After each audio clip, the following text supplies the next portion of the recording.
আল্লাহর নবী বিশ্ব নবী রাহমাতুল লিল আলামিন ডাকে কয় মাগো আজরাইল ঢুকার জন্য ঘরের মধ্যে কারো কোনো পারমিশন লাগে না, অনুমতি লাগে না। আজরাইলকে যদি অনুমতি নাও দাও সে কিন্তু ঘরে ঢুকার পারমিশন রয়ে গিয়েছে। যেরকম ঠিক না বেটি? হযরত ফাতেমা রাদিয়াল্লাহু তাআলা আনহা বলেন, এগো আব্বাজান, আমার বুঝবার বাকি নাই, আপনাকে নেওয়ার জন্য এসে গিয়েছি। আল্লাহর নবীর মাথা মুবারকে ব্যথা, বুকে ব্যথা। হযরত আজরাইল আলাইহিস সালাতু ওয়াস সালামকে যখন অনুমতি দেওয়া হলেন, আজরাইল আলাইহিস সালাতু ওয়াস সালাম আল্লাহর নবীর কাছে এসে বলেন, আসসালাতু ওয়াসসালামু আলাইকা ইয়া রাসূলুল্লাহ, আসসালাতু ওয়াসসালামু আলাইকা ইয়া হাবিবাল্লাহ। ওগো আল্লাহর নবী, আল্লাহ আমাকে পাঠিয়েছেন, আপনি যদি থাকতে চান গো আপনার হায়াত বাড়িয়ে দেওয়া হবে। যাইতে যদি চান আপনাকে নিয়ে যাব, কোনটা করবেন? যাবেন কি যাবেন না এটা এখন বলেন। আজরাইল আলাইহিস সালাতু ওয়াস সালামের কথা শুনে আল্লাহর নবী বিশ্ব নবী রাহমাতুল লিল আলামিন ডাক দিয়া বলেন, যাব কি যাব না এখন বলবো না, হাত্তা ইয়াতিয়ানি জিবরাইল, জিবরাইল আসার আগ পর্যন্ত তুমি অপেক্ষা করো। জিবরাইল আলাইহিস সালাতু ওয়াস সালাম যখন আসলেন, আল্লাহর নবী জিবরাইলকে ডাক দেয়া কয়, জিবরাইল রে, আজরাইল বলে আমার যাওয়ার সময় হয়ে গিয়েছে, তোমার মতামত কি? জিবরাইল আলাইহিস সালাতু ওয়াস সালাম কোনো কথা না বলিয়া কোরআন শরীফের একটি আয়াত তেলাওয়াত করে শুনাইলেন, ওগো নবীজি, আপনিও মরণশীল, আপনার আগে যারা ছিল তারাও মরণশীল থাকতে পারে নাই। ইন্নাকা মাইতুন ওয়া ইন্নাহুম মাইতুন। ওগো নবীজি, আপনিও মরণশীল, আপনার আগে যারা আছে তারাও চলে গেছে, আপনি থাকতে পারবেন না। নবীজি বুঝে ফেললেন জিবরাইল ইঙ্গিত দিয়েছে চলে যাওয়ার জন্য। নবীজি কানলে, জিবরাইল আলাইহিস সালাতু ওয়াস সালাম ডাক দিয়া বলেন, আল্লাহর নবী গো, আপনি আপনার বন্ধুর দরবারের মধ্যে যাবেন, রফিকে আলা, পরকালে আপনার নাজ নিয়ামত ইহকালের চাইতে বেশি দেওয়া হবে। ওগো আল্লাহর নবী, আপনি কেন কানলেন? আপনি কি হাসান হুসাইনের জন্য কানলেন? হাসান হুসাইনকে তো আল্লাহ জান্নাতের যুবকদের লিডার বানায়া দিয়েছে। নবীজি বলেন, না, আমি হাসান হুসাইনের জন্য কান্দি না। কার জন্য কান্দেন? আপনি কি ফাতেমার জন্য কান্দেন? নবীজি বলেন, না, আমি ফাতেমার জন্য কান্দি না। ফাতেমাকে তো আল্লাহ জান্নাতের মহিলাদের সর্দারনি বানায়া দিয়েছেন। আল্লাহর নবী গো, তাহলে কেন কান্দেন? কিসের জন্য কান্দেন? কার জন্য কান্দেন? নবীজি ডাক দিয়া বলেন, জিবরাইল, আমি কান্দি আমার গুনাহগার উম্মতের জন্য। আল্লাহ আমাকে জানায়া দিয়েছেন, মা কানা আল্লাহু লিউআযিবাহুম ওয়া আনতা ফীহিম। ওগো নবীজি, আপনি যেখানে আছেন, আমি আল্লাহ ওই জায়গাতে আপনার উম্মতদেরকে আযাব দিব না, আমি আল্লাহ গজব দিয়া ধ্বংস করব না। যেহেতু আপনি রাহমাতুল লিল আলামিন, জিন্দেগিতে কোনোদিন তাদেরকে আযাব আর গজব দেওয়া হবে না। এমনি নবীজি ডাক দিয়া বলেন, জিবরাইল, আমি বিশ্ব নবী রাহমাতুল লিল আলামিন পৃথিবী থেকে যদি বিদায় হয়ে যায় আর আমার উম্মতেরা যদি গুনাহ করে ফেলে, কে দায়িত্ব নেবে? কে আমার উম্মতের জিম্মাদার হবে? কে দায়িত্ব নেবে? এমনি আল্লাহ ডাক দিয়া বলেন, ওরে জিবরাইল, আমার বন্ধুকে বলো চোখের পানি মুছে ফেলার জন্য। আর কাঁদতে হবে না, আর কান্দার কোনো দরকার নেই। এবার থেকে আনা কাবিলুম মিনহুম, আমি স্বয়ং আল্লাহ আমার বন্ধুর উম্মতের জিম্মাদার হয়ে গেলাম। ফি কালামিহিল মজিদ ওয়া ফি ফুরকানিহিল হামিদ।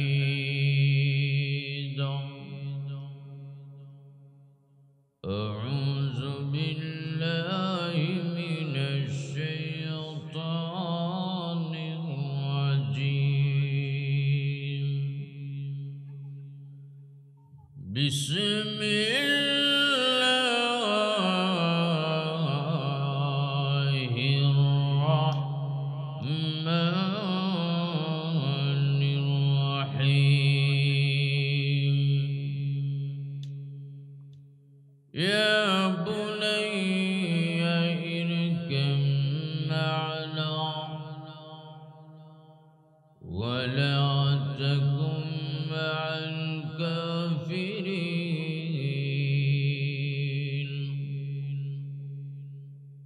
قال النبي صلى الله عليه وسلم وأقوى أمه وأبنى صادقه وأقصى أباه. صلى الله على سيدنا ومولانا محمد وعلى آله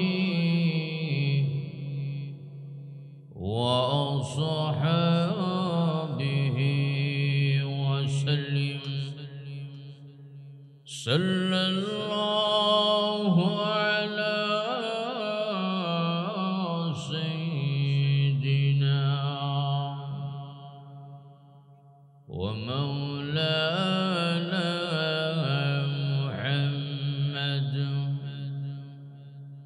وعلى آله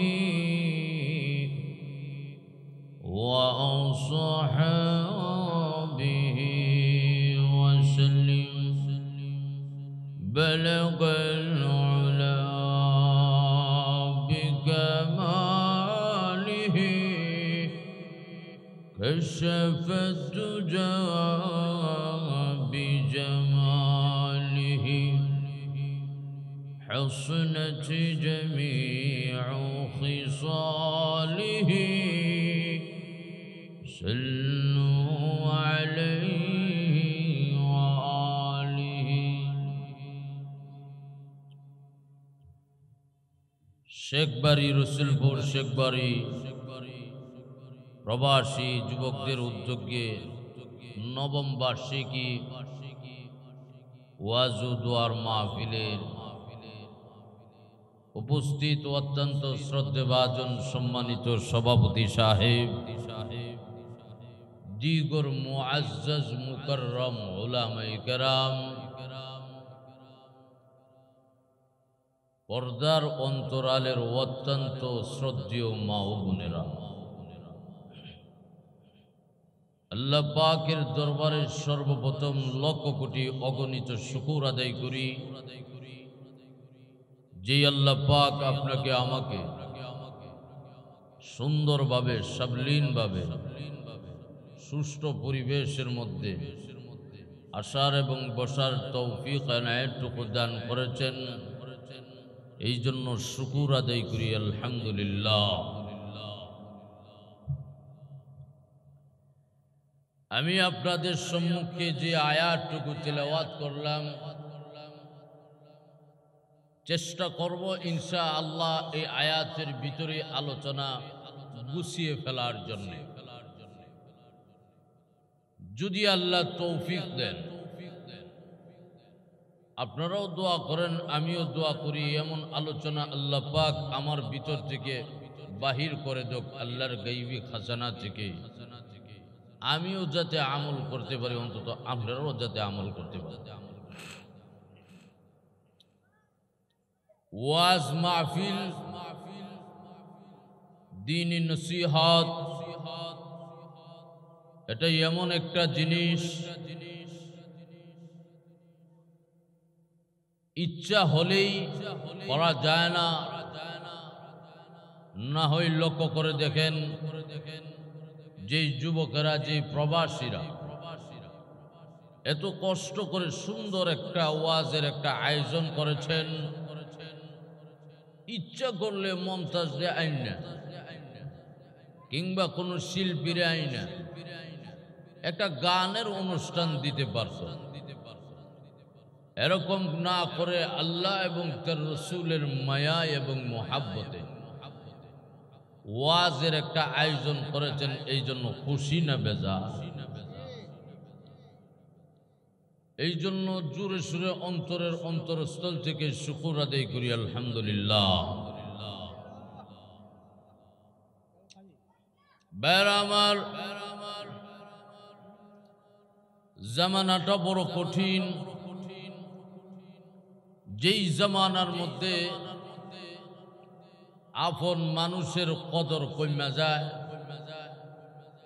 দূরের লোকের কদর বহুত বাইরে যায়, এমন একটি জামানা এখন চলতেছে। রসুল বলেছেন যেই সময় নাকি কিয়ামত যেই সময় কাছিয়ে যাবে, তোর মধ্যে কয়েকটা নমুনা দেখা দিবে। তোর মধ্যে কয়েকটা নমুনার মধ্যে একটা নমুনা হইল গিয়া মা বাবার কদর আর ইজ্জত কমে দেব।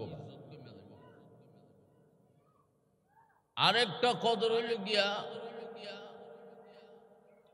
জিনা, বেবিচার, সুদ, ঘুষ, গুনার কাজে মানুষ অতিরিক্ত লিপ্ত হবে। এটারে গুনাহই মনে করত না।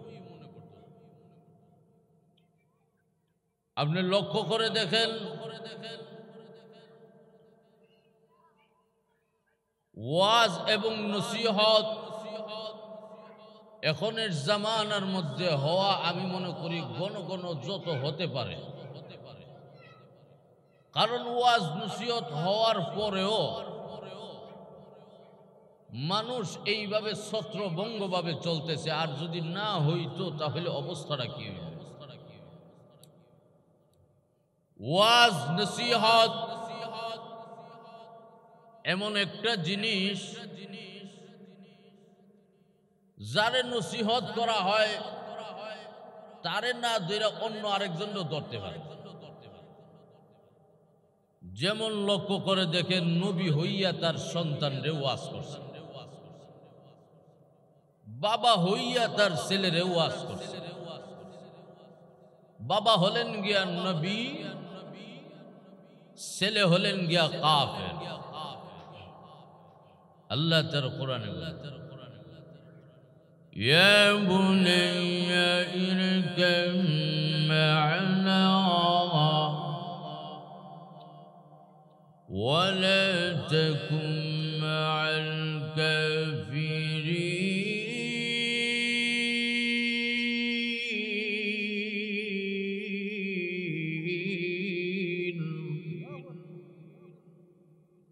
হে আমার আদরের ছেলে, হে আমার বৎস, হে আমার সন্তান, ইরকাম মা'না, কাফের মুশরিকদের দলে যাইও না। খালি আমার কথা মানো না, আল্লাহ এবং তার রাসূলের কথা অনুসরণ করো। না যদি অনুসরণ করো, আল্লাহর আযাব এবং গজব তোমাকে আসবে পাকড়াও করার। বাপের কথা তো আর ফুলা শুনে না। ফুলা ডাক দেয়া কয়, তাহলে কি গজব আসবে? বিশাল বড় বন্যা। তখন ফুলা ডাক দেয়া কয়, قال سحبي إلى جبل يعصمني يعصمني من الماء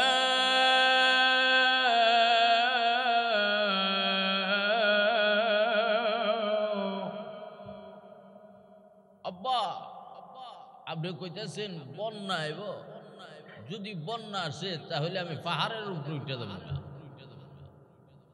কেমন দেহেন্তনের শয়তান কারে কয় বাপ হইছে গিয়া নবী ফুলা হইছে গিয়া কাফের নবী হইয়া ফুলারে ওয়াজ করতেছে কথার মাঝখানে বাপ আর ফুলা কথা বলতেছে কথার মাঝখানে একটা ঢেউ আইসা গেছে وعال بينهما الموت موت মানে ঢেউ فكان من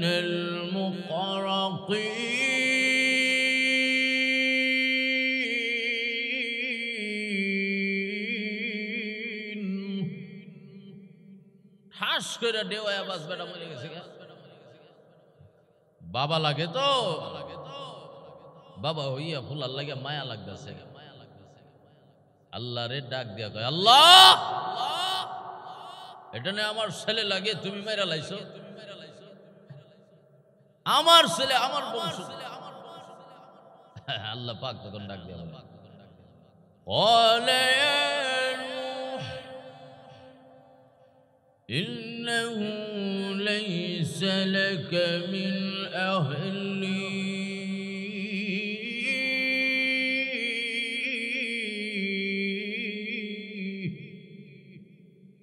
হেনু নবী যে ছেলে আপনার কথা মানে না তার আব্বার কথা মানে না তার পরিবারের কথা মানে না ওই ছেলে কোনোদিন বাবার বাধ্য সন্তান হতে পারে না মরলে মরক ছেলের খবর নিবার দরকার নাই আমি আল্লাহর হুকুম মানে নাই এটাকে ছেলে বলে স্বীকৃতি দিতে পারবেন এবার লক্ষ্য করে দেখেন মানুষ কত বড় নিম খারাপ আল্লাহর খায় আল্লাহর সব কিছু করে তারে এত সুন্দর করে আল্লাহ বানাইছে যদি ইচ্ছা করতো কান দুইটা না দিয়ে একটা দিল তো মোটামুটি কাজ সাইরা যাই লইলে কাজ তো সল লইলে যেরকম ঠিক না আল্লাহ পাক তার কান এবং হাত পাও গুলা সবগুলা সঠিকভাবে দিয়েছেন এরপরে তো ফুলা হইয়া বাবার কথা মানে নাই তার ভাগ্যের মধ্যে হেদায়েত নেই আমি আলোচনার ভিতরে ঢুকতেছি লক্ষ্য করে দেখেন আল্লাহ পাক বলেন তোমার কোনো অস্তিত্ব ছিল না তোমার কোনো অস্তিত্ব ছিল না কিভাবে বানাইলাম আল্লাহ পাক তার কোরআনে বলেন ألم نخلقكم من ماء مهين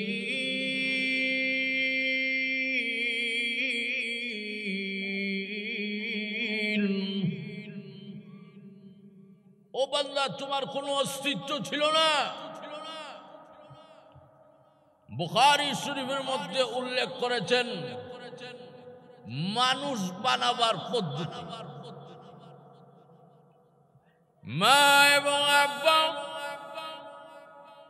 একসঙ্গে যখন মিলিত হয় একসঙ্গে যখন নাকি মিলিত হয় আমি আপনাদেরকে প্রশ্ন করব আমার আম্মা এবং আমার আব্বা বিবাহ হওয়ার আগে আমি কইছিলাম আমার কোনো অস্তিত্ব ছিল না আমার কোনো কিচ্ছু ছিল না কোনো অস্তিত্ব ছিল না আল্লাহ ডাক দিয়া বলেন ও বান্দা তোমাকে বানানোর আগে তোমার কোনো অস্তিত্ব ছিল না তোমাকে এমন একটা বস্তু দিয়া বানাইলাম বান্দারে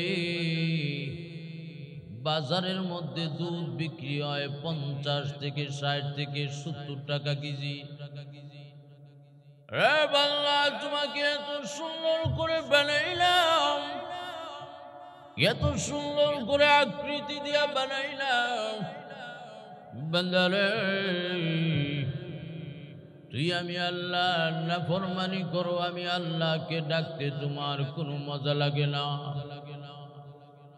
লক্ষ্য করে দেখেন, বন্ধ করেন, লক্ষ্য করে দেখেন, মা এবং আব্বা, স্বামী এবং স্ত্রী একসঙ্গে যখন মেলামেশা করে একসঙ্গে যখন হয়, ইমাম বুখারী শরীফের মধ্যে উল্লেখ করেছেন, মার রেহেমের ভিতরে যখন নাকি নাপাক একটি পানি যখন পৌঁছে যায়, ফেরেশতারা ওই নাপাক পানিটা হাতের মধ্যে নিয়ে নেয়। ফেরেশতারা ডাক দিয়া বলেন, প্রভু গো আল্লাহ, এই নাপাক পানিটা কি নষ্ট করে দিব নাকি মানুষ বানাবো?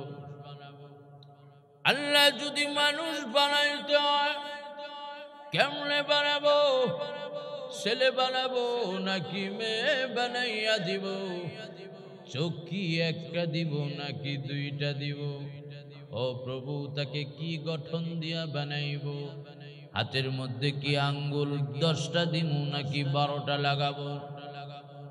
হে প্রভু, তার গঠনটা কিভাবে বানাবো? আল্লাহ, তার উঁচা লম্বাটা কতটুক বানাবো?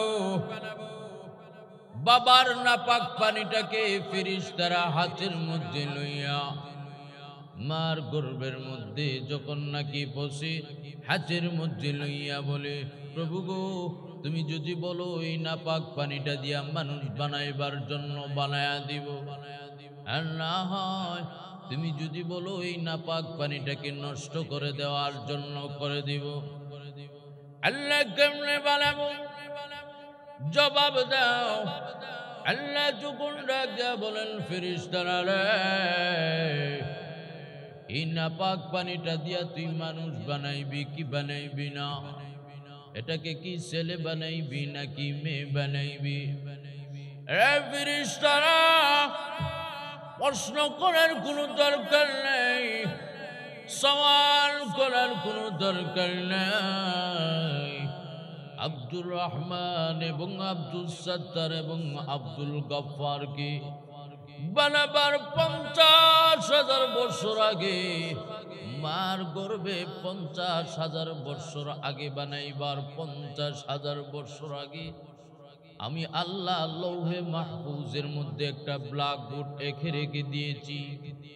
ওই ব্ল্যাকবোর্ডের মধ্যে তার ছবিটাও টানায় রেখে দিয়েছি। ফেরেশতারা রে, ওই ছবিটা দেখে দেখে মার গর্ভে সুন্দর করে তাকে বানায়া দা।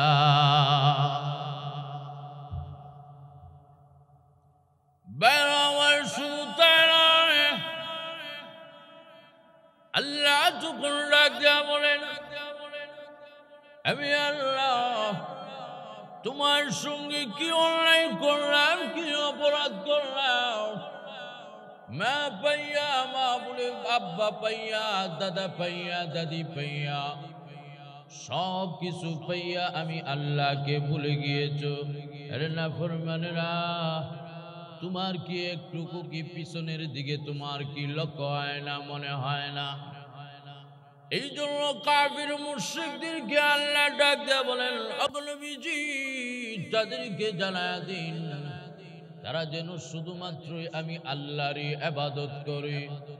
আর যদি আমি আল্লাহর ইবাদত এবং গোলামি করে, গোলামি করতে দেরি হবে, আমি আল্লাহ একটা সেকেন্ড তার জিন্দেগির সমস্ত গুনাহগুলো মাফ করতে দেরি হবে না। আমার লক্ষ্য করে দেখেন, দুনিয়া থাকার জায়গা নাই। কত ধনী গরিব ফকির মিসকিন আমির বাদশাহ, কত মানুষ দুনিয়ার জমিনে এসেছিল, সকলেই একে একে বিদায় হয়ে গেল। ফেরাউন বলেছিল আনা রব্বুকুমুল আলা। ফেরাউন কিন্তু সে নিজেকে নিজে খোদা দাবি করেছিল।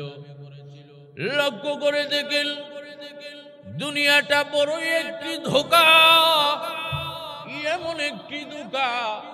আমার আগে এই বাড়িতে বাস করেছেন অনেকজন, তারাও গেছে, আমিও যাব, থাকবো না কেউ বেশিক্ষণ। একটু জোরে এখন, ঠিক না বেশি? এমন কিন্তু নয় যে আপনি দুনিয়ার জমিন থেকে এখন বিদায় হয়েছেন, বৈশাখ মাস আসলে আপনাকে আবার বাহির করে দেওয়া হবে। একবার যদি আপনি দুনিয়ার জমিন থেকে বিদায় হন, আর কিন্তু জিন্দেগিতে কোনোদিন এই দুনিয়ার জমিনে ফেরত আসবেন না। হযরত আলী রাদিয়াল্লাহু তাআলা কবরের পাশ দিয়ে একদিন হেঁটে হেঁটে যাচ্ছেন। হযরত আলী রাদিয়াল্লাহু তাআলা কবরবাসীদেরকে উদ্দেশ্য করে বলেন, আসসালামু আলাইকুম ইয়া আহলাল কবর। হে কবরবাসীরা, কেমন অবস্থায় আছো? তোমাদেরকে যে দাফন করে দিলাম, আর যে কোনো খবর নিতে পারলাম না, কেমন অবস্থায় আছো? এক কবরবাসীরা গো, একটু হালত যদি আমাদেরকে শুনাইতা, কিভাবে তোমরা তোমাদের জীবনটা কাটাচ্ছ। এমনি শুনে এক ব্যক্তি কবর থেকে আওয়াজ দিয়ে বলেন, ও আলী, কবরের জিন্দেগি বড় অসহায়। যদি আমার কবরের জিন্দেগি এরকম যদি দুনিয়ার জমিনে থাকতে কোনোদিন বাস্তবে কোনোদিন উপলব্ধি করতে পারতাম, আল্লাহর কসম জিন্দেগিতে কোনোদিন ঘরবাড়ি বানাইতাম না। হযরত আলী রাদিয়াল্লাহু তাআলা বলেন, কবরবাসীরা কেমন অবস্থায় কবরে আছো? একটুকু হালত আমাদেরকে শোনাও। কবরবাসীরা ডাক দিয়া বলেন, শোনো, দুনিয়ার জমিনের মধ্যে আমরা আমাদের সম্পদগুলো রেখে এসেছিলাম। অনেক সম্পদগুলো আছিল, সম্পদগুলো ফেলাইয়া, আমাদের বিবি আছিল, বিবিগুলা ফেলাইয়া, আমাদের সন্তানগুলো ছিল, সন্তানগুলো ফেলাইয়া, সাদা কাফনের টুকরা লইয়া ৩.৫ হাত ছোট্ট একটা মাটির ঘরের মধ্যে শুয়ে আছি, বড় অসহায় আছি। ওই কবরের মধ্যে এমন অসহায় আছি, আমাদের চিৎকার গুলো দুনিয়ার কোন ব্যক্তি শুনে না। বড় অসহায় আছি, কবরের মধ্যে বড় অসহায় আছি। হযরত আলী রাদিয়াল্লাহু তাআলা আনহু বলেন, কবরবাসীরা গো, একটু শোনাও না গো, কি অবস্থায় তোমরা কবরের মধ্যে আছো। কবরবাসীরা ডাক দিয়া বলেন, আলী, কবরের মধ্যে যখন আমাদেরকে শোয়া দেওয়া হয়েছে, একদিন, 2 দিন, 3 দিন পরে আমাদের চক্ষুগুলো আমাদের চেহারা থেকে আলগা হয়ে গিয়েছে, খসে পড়ে গিয়েছে, নখগুলো হাত থেকে খসিয়া পড়ে গিয়েছে। আস্তে আস্তে আমাদের বডিটা মাথা থেকে নিয়ে পা পর্যন্ত ফাটা মেরে দিয়েছে। আস্তে আস্তে আমাদের এই গোশতগুলো মাটি খেয়ে খান করে ফেলেছে। ও আলী, কবরের জগৎ বড় নিষ্ঠুর। আমাদের নাক থেকে নিয়ে মুখ পর্যন্ত, কিরা পর্যন্ত ঢুকে গিয়েছে। আলী রে, কবরের আযাব বড় নিষ্ঠুর, কবরের মধ্যে বড় অসহায় আছি। আপনি তো দুনিয়ার জমিনের মধ্যে আছেন, আমাদের আওলাদগুলোদেরকে একটু গিয়া খবর দেন, তারা যেন আমাদের জন্য দোয়া করে, তারা যেন আমাদের জন্য ইস্তিগফারের ব্যবস্থা করে। এই জন্য আল্লামা জালালউদ্দিন সুয়ুতী নূরুস সুদূর ফি আহওয়ালিল কবরের মধ্যে উল্লেখ করা হয়, কোন সন্তান যদি জুম্মার দিন মা বাবার কবরে দাঁড়াইয়া যদি দোয়া করে, রব্বানা আতিনা ফিদ দুনিয়া হাসানা ওয়া ফিল আখিরাতি হাসানা ওয়া কিনা আযাবান্নার। কোন সন্তান যদি আমার কবরের মধ্যে দাঁড়াইয়া এইভাবে যখন দোয়া করা আরম্ভ করে দেয়, প্রভু গো আল্লাহ, আমি আমার মার পক্ষ থেকে মাপ চাই, ক্ষমা চাই। আমার মা আমাকে বড় কষ্ট করে গর্ভধারণ করেছে। মা আমার দিকে তাকাইয়া কোনোদিন ভালো জিনিস কোনো খাবার মুখের মধ্যে দেয় না। আল্লাহ, আব্বার হাত ধরে কতবার আমি মসজিদে এসেছি, কত মা এবং কত আব্বার চেহারার দিকে থেকে গো নিজের আব্বার চেহারা দিয়ে বিশ্রায়া পাই না। আব্বার কবরের পাশে দাঁড়াইয়া এইভাবে যখন কান্দে, আল্লামা জালালউদ্দিন সুয়ুতী নূরুস সুদূর ফি আহওয়ালিল কবরে উল্লেখ করেন, সন্তান যখন নাকি মা এবং আব্বার কবরে দাঁড়াইয়া কান্দে, আল্লাহর খাজানা থেকে তখন মার রুহটা কবরের মধ্যে ফেরত দেওয়া হয়। মা কবর থেকে সন্তানকে দেখিয়া চিনে ফেলে আর বলে, সন্তান রে, তুই আমার কবরের পাশে দাঁড়াইলি, তুই আমার জন্য দুয়ার ইন্তজাম করলি, এরকম ভাবে একটা মাহফিলের আয়োজন করলি, আমার কবরের পাশে দাঁড়াইয়া তুই দোয়া করা আরম্ভ করলি। রে সন্তান, আমি আল্লাহর দরবারে দোয়া করি, আল্লাহ আমার সন্তান যেমনি ভাবে নাকি দুনিয়ার জমিনে দাঁড়াইয়া আমার জন্য দোয়া করতেছে, আল্লাহ আমি সন্তান রেখে দিয়ে এসেছি, আল্লাহ যেমনি ভাবে নাকি আমার সন্তান আমার জন্য দোয়া করতেছে, প্রভু গো আল্লাহ আমার সন্তানকেও তুমি মাফ করে দাও। আল্লামা জালালউদ্দিন সুয়ুতী নূরুস সুদূর ফি আহওয়ালিল কবরে উল্লেখ করেন, মা এবং আব্বার কবরের পাশে দাঁড়াইয়া যে সময় নাকি দোয়া করা আরম্ভ করে দেয়, আর সন্তানের চোখের পানি দেখিয়া এবং তার সন্তানের মা বাবার চোখের পানি কবরের মধ্যে দেখিয়া আল্লাহর রহমতের দরিয়ার মধ্যে জোশ মেরে ওঠে। আল্লাহ ডাক দেয়া কয়, ফেরেশতারা রে, আর তোরা সাক্ষী থাক, এই দুনিয়ার জমিনের মধ্যে তার সন্তান কবরের উপরে দাঁড়াইয়া কান্নাকাটি করতেছি, তার মা কবরের মধ্যে শুইয়া কান্দে। আমি আল্লাহর ইজ্জতের কসম দিয়া বললাম, উভয় জনের কান্নার বিনিময় আমি আল্লাহ জিন্দেগির গুনাহ আমি আল্লাহ মাফ করে দিয়েছি। আমার এই জন্য আসুন লক্ষ্য করে দেখুন, যে কথাটা বলতে চাইছিলাম, দুনিয়া থাকার জায়গা নয়, দুনিয়ার জমিনে থাকতে পারবেন না। কিছুদিন আগে স্কুল মাঠে আমি নিজেও একটা জানাজার নামাজ পড়ে গিয়েছি। ভাইরা আমার, এই জন্য আল্লাহর নবী বলেন, ইয়াকিফু আলাল বাব খামসা মাররাত। কোন মানুষ যদি মনে করেন এই কথাটা মনে করে আজরাইল মনে হয় আমাকে পাবে না, না না, আল্লাহর নবী বলেন ইয়াকিফু আলাল বাব খামসা মাররাত, দৈনিক 5 বার মালাকুল মউত তার সঙ্গে মুলাকাত করে যায়। ভাইরা আমার, শুধু তাই নয়, লক্ষ্য করে দেখুন, আল্লাহ নবী, বিশ্ব নবী রাহমাতুল লিল আলামিন পৃথিবী থেকে যেদিন বিদায় হয়ে যাবেন, আল্লাহ নবীর মাথা মুবারকে ব্যথা, বুকে ব্যথা, জোরে কোনো কথা বলতে পারে না। এরপরে হযরত ফাতেমা রাদিয়াল্লাহু তাআলা আনহা বলেন, আব্বা, কে যেন দরজার সামনে দাঁড়ায় আছে গো আব্বা। বারবার সালাম দেয়, আল্লাহ নবীর মাথা মুবারকে ব্যথা, বুকে ব্যথা। এরপরে দরজার সামনে তাকায় বলেন, মা, হাযা মালাকুল মাউত, হাযা হাযিমুর রাজ্জাক ইয়ানিল মাউত।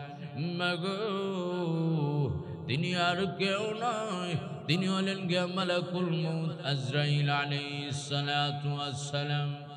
হযরত ফাতিমা রাদিয়াল্লাহু তাআলা আনহা বলেন, আব্বা, এই মুহূর্তে কেন আজরাইল আসে? আমার বুঝবার বাকি নাই, আপনাকে নেওয়ার জন্য এসেছে গো আব্বা। না, পারমিশন দিব না, অনুমতি দেওয়া হবে না আপনাকে ঘরে ঢুকে, আজরাইলকে ঘরে ঢোকার জন্য। আল্লাহর নবী, বিশ্ব নবী রাহমাতুল লিল আলামিন ডাকে কয়, মাগো আজরাইল ঢোকার জন্য ঘরের মধ্যে কারো কোনো পারমিশন লাগে না, অনুমতি লাগে না। আজরাইলকে যদি অনুমতি নাও দাও, সে কিন্তু ঘরে ঢোকার পারমিশন রয়ে গিয়েছে। যেরকম ঠিক না বেটি? হযরত ফাতেমা রাদিয়াল্লাহু তাআলা আনহা বলেন, হে গো আব্বাজান, আমার বুঝবার বাকি নাই, আপনাকে নেওয়ার জন্য এসে গিয়েছে। আল্লাহর নবীর মাথা মুবারকে ব্যথা, বুকে ব্যথা।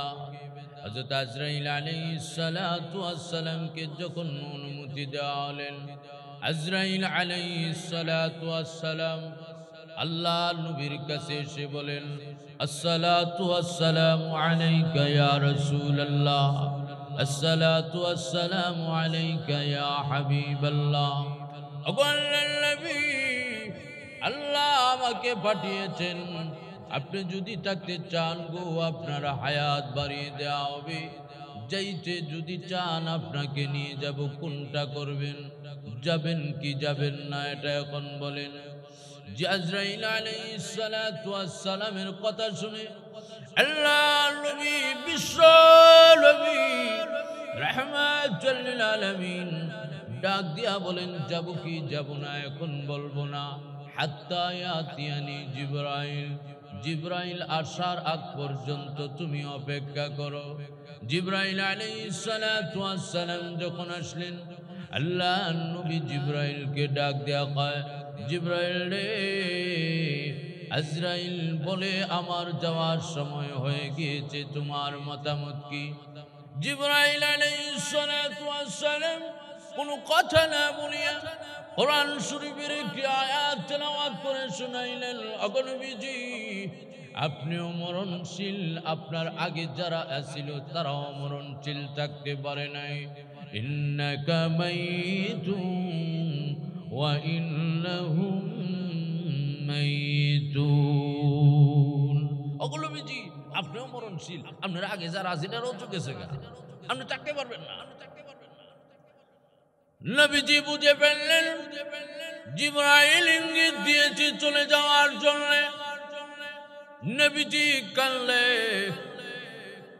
জিবরাইল আলাইহিস সালাতু ওয়াস সালাম ডাক দিয়া বলেন, আল্লাহর নবী গো, আপনি আপনার বন্ধুর দরবারের মধ্যে যাবেন, রফিকে আলা, পরকালে আপনার নাজ নিয়ামত ইহকালের চাইতে বেশি দেওয়া হবে। ওগো আল্লাহর নবী, আপনি কেন কানলেন? আপনি কি হাসান হুসাইনের জন্য কানলেন? হাসান হুসাইনকে তো আল্লাহ জান্নাতের যুবকদের লিডার বানায়া দিয়েছে। নবীজি বলেন, না, আমি হাসান হুসাইনের জন্য কান্দি না। কার জন্য কান্দেন? আপনি কি ফাতেমার জন্য কান্দেন? নবীজি বলেন, না, আমি ফাতেমার জন্য কান্দি না। ফাতেমাকে তো আল্লাহ জান্নাতের মহিলাদের সর্দারনি বানায়া দিয়েছেন। আল্লাহর নবী গো, তাহলে কেন কান্দেন? কিসের জন্য কান্দেন? কার জন্য কান্দেন? নবীজি ডাক দিয়া বলেন, জিবরাইল, আমি কান্দি আমার গুনাহগার উম্মতের জন্য। আল্লাহ আমাকে জানায়া দিয়েছেন, মা কানা আল্লাহু লিউআযিবাহুম ওয়া আনতা ফীহিম। ওগো নবীজি, আপনি যেখানে আছেন, আমি আল্লাহ ওই জায়গাতে আপনার উম্মতদেরকে আযাব দিব না। আমি আল্লাহ গজব দিয়া ধ্বংস করব না, যেহেতু আপনি রাহমাতুল লিল আলামিন। জিন্দেগিতে কোনোদিন তাদেরকে আযাব আর গজব দেওয়া হবে না। এমনি নবীজি ডাক দিয়া বলেন, জিবরাইল, আমি বিশ্ব নবী রাহমাতুল লিল আলামিন, পৃথিবী থেকে যদি বিদায় হয়ে যায় আর আমার উম্মতেরা যদি গুনাহ করে ফেলে, কে দায়িত্ব নেবে? কে আমার উম্মতের জিম্মাদার হবে? কে দায়িত্ব নেবে?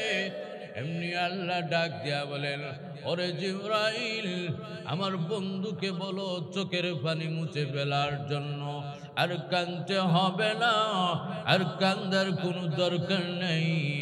এবার থেকে আনা কাবিলুম মিনহুম, আমি স্বয়ং আল্লাহ আমার বন্ধুর উম্মতের জিম্মাদার হয়ে গেলাম। নবীজি এবার ডাক দিয়া বলেন, আজরাইল, এবার তুমি আমার রূহ বাহির করো। আমার উম্মতের জিম্মাদার আল্লাহ নিয়ে নিয়েছে, এবার তুমি আমার রূহ কবজ করো। আজরাইল আলাইহিস সালাতু ওয়াস সালাম উনার শাহাদাত আঙ্গুলটা আল্লাহর নবী বিশ্ব নবী রাহমাতুল লিল আলামিন উনার সিনা মুবারকের বরাবর যখন নাকি নিলেন, আজরাইল আলাইহিস সালাতু ওয়াস সালাম আল্লাহ নবীর সিনা মুবারকের বরাবর যখন নাকি শাহাদাত আঙ্গুলটা নিবেন, নবীজির রূহ মুবারক কবজ করবে, বাহির করবে। এমনি আল্লাহর নবী বিশ্ব নবী রাহমাতুল লিল আলামিন ডাক দিয়া বলেন, আজরাইল,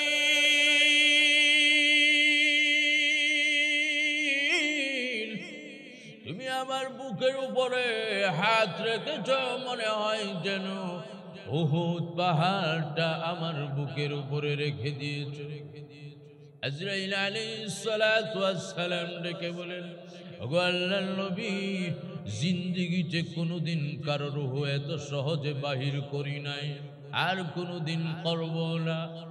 এরপর আল্লাহ নবী বিশ্ব নবী রাহমাতুল লিল আলামিন একটি পাত্রের মধ্যে হাত ভিজায় আর মুখের মধ্যে মালিশ করে আর বলে, আল্লাহুম্মা বির রাফিকিল আলা, আল্লাহুম্মা ইন্নী আউযু বিকা মিন সাকারাতিল মাউত ওয়া গামারাতিল মাউত। ওমা, মরণ বুঝি এত কষ্ট হয়, মৃত্যুর যন্ত্রণা বুঝি এত কষ্ট হয়। আমার সাকরাতের যন্ত্রণা থেকে, মৌতের যন্ত্রণা থেকে কেউ রেহাই পাবে না। আরে আল্লাহ রাব্বুল আলামিন তার কোরআন শরীফের মধ্যে ঘোষণা দিয়েছেন, ওয়ান্নাজিয়াতি গরকা ওয়ান্নাজিয়াতি গরকা ওয়ান্নাশিতাতি নাশতা। ওয়ান্নাজিয়াতি গরকা ওয়ান্নাশিতাতি নাশতা, এখানে দুইটা ব্যাখ্যা এনেছেন। একটা হইছে গিয়া ঈমানদারের রূহ কেমনে বাহির করা হবে, বেঈমানের রূহ কেমনে বাহির করা হবে। শুনবেন তো, শুনবেন তো। এইটার একটা এক্সাম্পল দিছে তাফসীরের কিতাবের মধ্যে। এক নম্বর হলো ওয়ান্নাজিআতি গরকা, সোজুরে টাননে ওয়ালা ফেরেশতাগণ।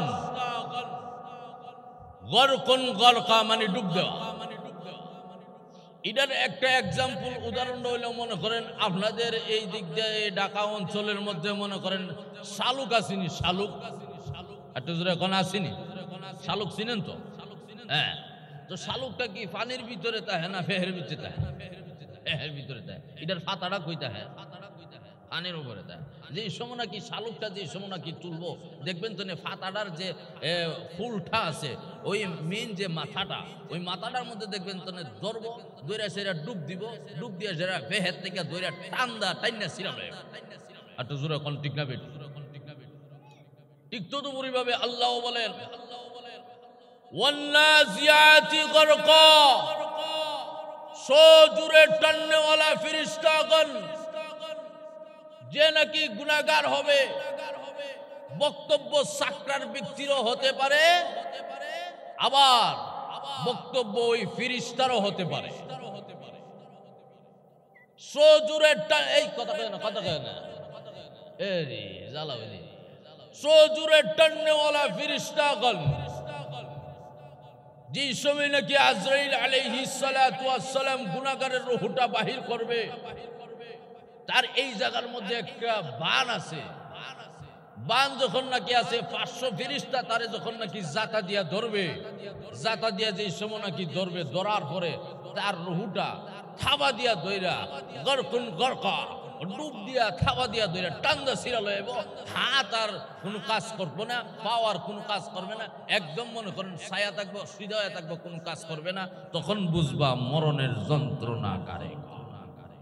আচ্ছা জোরে কোন ঠিক যাবে। 2 নম্বর ওয়ান্নাশিতাতি নাশতা, মৃতভাবে হালকাভাবে কিরো কুন্নেওয়ালা ফেরেশতাগণ, মানে হালকাভাবে রূহ বাহির করবে। ইমানদারের রূহটা কেমনে বাহির করা হবে, এটারও একটা এক্সাম্পল উদাহরণ আছে। মনে করেন আপনি মেলার মধ্যে যাইলে কিংবা কোনো অনুষ্ঠানের মধ্যে যখন নাকি যাবেন, আপনারা বেলুন চিনুননি, বেলুন ফুটকা, ফুটকার মধ্যে কিন্তু হাওয়া থাকে, হাওয়া বাতাস। এর পরে বাতাসটা বইরা যে সময় নাকি আবার যে সময় এই বাতাসটা থেকে বেলুন থেকে যে সময় বাতাসটা যে সময় নাকি খুলবে, তখন কিন্তু দেখবেন তো হালকা একটু চাপ দিতে হয়, হালকা চাপ দিতে হয়। যেরকম ঠিক না বেটি? আল্লাহ বলেন ওয়ান্নাশিতাতি নাশতা, অসুবিধা নাই, ওয়ান্নাশিতাতি নাশতা, মৃতভাবে হালকাভাবে কিরো কুন্নেওয়ালা ফেরেশতাগণ, যে নাকি ইমানদার হবে তার রূহটা আস্তে করে বাহির করা হবে, হালকা হালকা ভাবে একটু জাতা দেওয়া হবে। আল্লাহ বিশ্বনবী রাহমাতুল্লিল আলামিন আবু বকর সিদ্দিক রাদিয়াল্লাহু তাআলা আনহুকে ডাক দিয়া বলেন, আবু বকর, ভয়ের কোনো কারণ নেই, চিন্তার কোনো কারণ নাই, ভয়ের কোনো কারণ নাই। তুমি যে সময় নাকি দুনিয়ার জমিন থেকে ইন্তেকাল হইবা, আর জান্নাতের উরুকিল মানারা, জান্নাতি উরুপুরীরা তোমার কানের কাছে এসে আল্লাহর কোরআনের আয়াত শোনাইবে আর বলবে তোমার কোনো ভয় নাই, তোমার কোনো চিন্তা নাই, আল্লাহর তৈরি জান্নাত তোমার জন্য ওয়াকফ হয়ে গিয়েছে। ইয়া আইয়াতুহান নাফসুল মুতমাইন্না ইরজিই ইলা রাব্বিকি রাদিয়াতাম মারদিয়া ফাদখুলি ফি ইবাদি ওয়াদখুলি জান্নাতি। দুনিয়ার মানুষেরা রে, যে সময় নাকি যদি তুমি ইমানদার হও আর যদি তুমি মুমিন হও, যদি তুমি ইমানদার হও আর যদি তুমি মুমিন হও, তুমি যখন নাকি বিছানার মধ্যে যখন নাকি শুয়ে পড়বা, আল্লাহু আকবার, আজরাইল আলাইহিস সালাতু ওয়াস সালাম যখন নাকি তোমার রূহটা আসবে বাহির করার জন্য, জান্নাতি হুরুল মালারা তোমার কানের মধ্যে এসে বলবেন, বান্দারে আল্লাহ তোমাকে সালাম দিয়েছে, আল্লাহর বাড়ির মধ্যে আল্লাহ তোমার সঙ্গে সাক্ষাৎ করবে। জান্নাতি হুরুল মালারা শরবতের গ্লাস নিয়া, আঙ্গুর আপেলের সরা নিয়া তোমার সামনে দাঁড়ায় থাকবে। আল্লাহর কসম করে বলি, কোন দিক দিয়া রূহ বাইর করা হয়েছে একটুকু তোমার কোনো ইয়াদ থাকবে না।